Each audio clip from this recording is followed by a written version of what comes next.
Next వచ్చి కన్నడ భాష గురించి కమల్ హాసన్ చేసిన వ్యాఖ్యలు వివాదానికి ఆజ్యం పోశాయి.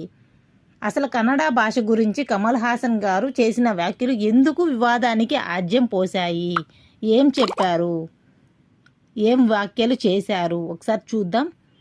మీ భాష తమిళం నుంచి పుట్టింది, అందుకే మీరు కూడా మాలో భాగమన్నారు కమల్ హాసన్.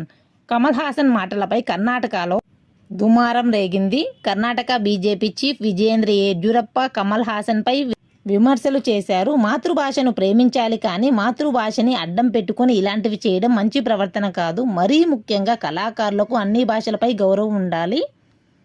ఇది కమల్ హాసన్ అహంకారానికి చిహ్నము. తమిళ భాషపై గొప్పలు చెబుతూ శివరాజ్ కుమార్తో సహా కన్నడను కమల్ హాసన్ను అవమానించారు అని ఆయన అన్నారు.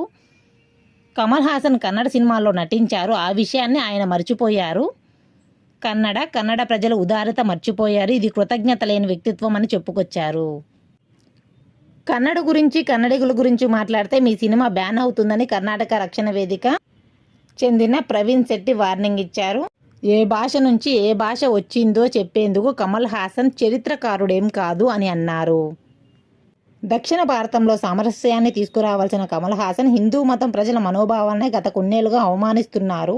ఇప్పుడు కన్నడ ప్రజల మనోభావాలను దెబ్బతీశారు. 6.5 కోట్ల కన్నడిగులకు నొప్పి కలిగించారు. కన్నడ ప్రజలకు ఆయన క్షమాపణలు చెప్పాలి అని కర్ణాటక బీజేపీ చీఫ్ డిమాండ్ చేశారు. ఈ